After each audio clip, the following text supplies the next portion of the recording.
The prettiest of games, but bloody hell, it was effective. Satisfied to come back from a goal down? Yeah, really pleased. Listen, this league's not pretty. You've got to find ways of winning. And recently, away from home, we've been very good. Got to say that the character to come back from a goal down was brilliant. We didn't get the goal early in the second half, and if I'm being overly critical, we probably dropped too deep too quick.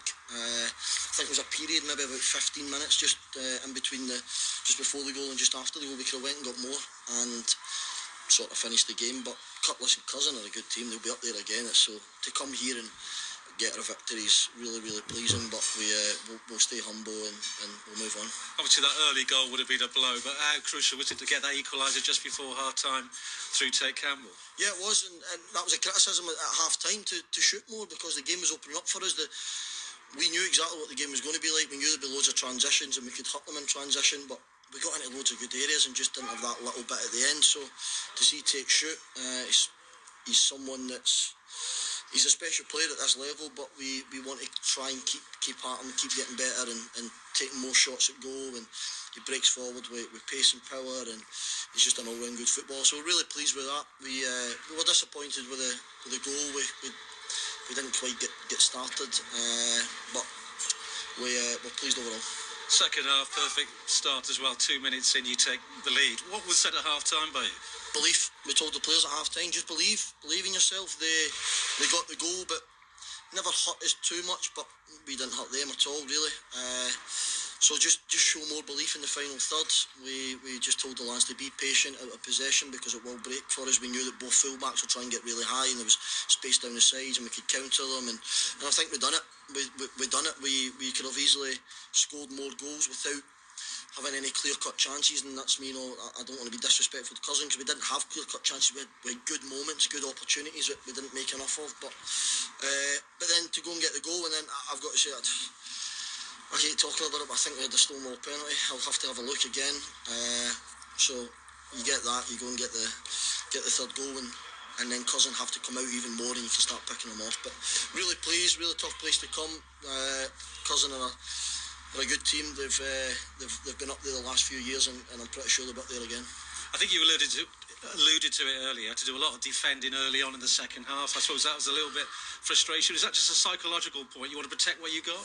It is, and it's easy for me to stand outside. I said to the players, I only retired 2-3 years ago, so I understand when you're on the pitch, you've got something to defend and you don't want to overcommit, and so I get it. But moving forward, for us to get better as a team, then we've got to be a bit more braver, get higher up the pitch and impose ourselves onto the game. But nonetheless, when you do that, if you're going to do it, you make sure you defend properly, and we did. We defended the box really well. Chappie came and caught a few for us, and I've got to say, as a back four, and as a team, we defended brilliant. And the flip side of that, grit and determination as well, defended really well.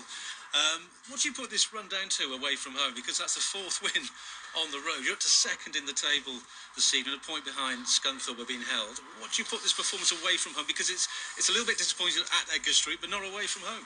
Yeah, listen, if you break the games down, I understand the performances at times haven't been great at home. But if you break the games down, Peterborough Sports should have been out of sight the first half. Needham Market would deserve nothing for the game. Radcliffe could have finished 15 each.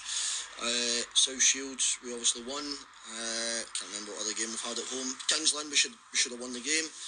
So I try context, really. Yeah, I don't want to look too much into it. Just we're in a good moment. It's as simple as that. We were disappointed with some of the draws. We think we could have possibly turned into wins, but last year we're constantly progressing. Last year we might have lost those games that were draws. So at the end of the season we'll finish where we're meant to finish. But we're in a good moment. We're enjoying it. The lads just reset the mentality this year, and I'm trying to drive it in within the club. The mentality now is, it sounds negative when I walk into the dressing room and say, right, the game finished a minute and a half ago, let's forget about it, we're moving on to Warrington now, enjoy the journey home. But the mentality is now, get on to the next one. There's plenty of time at the end of the season. When we hope we're successful, we can come together and enjoy ourselves. It's a long, difficult journey up here, long, difficult journey back, and a quick turnaround for Warrington. What's the key messages to go into the players now? Yeah, the boys will just need to rest up. We trust them. They're a good bunch. They've obviously got technology these days. You've got your WhatsApp groups and stuff like that will feed information, and they've got their own one that Huddy and the experienced players will keep feeding bits of information in just to be ready, because again it's going to be a really tough game. People think you come to Curzon, you go and win, and you're expected to go and win at Warrington, but we have no defined right to turn up at any club in this division and go and win. We've got to go and earn that. I think Warrington lost today, so they were looking for a reaction. So we're well aware of how tough every game's going to be, but if you want to be at the top end of the division, you've got to win more games than you lose. Paul, just finally, can I have a quick word on the Bulls fans? Because about 200-300 were here this afternoon. As I said, it's a tricky trip to get up here. What do you say to them? Because they kept cheering throughout, even when you were a goal down. Yeah, listen, it's a massive thanks, and I try and put myself in their shoes. Like, I understand how difficult. We've had 5 of the last 6 games have been away from home.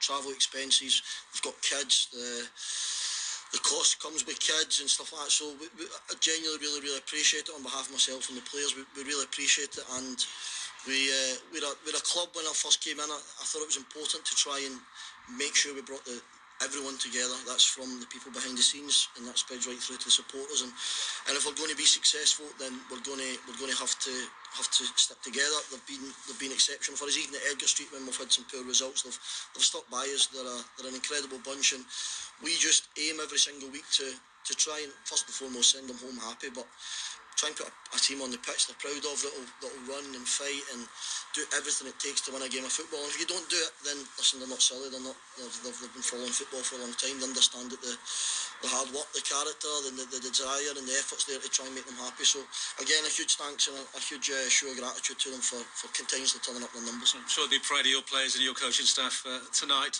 Congratulations. Good luck on Tuesday. Thank you. Cheers.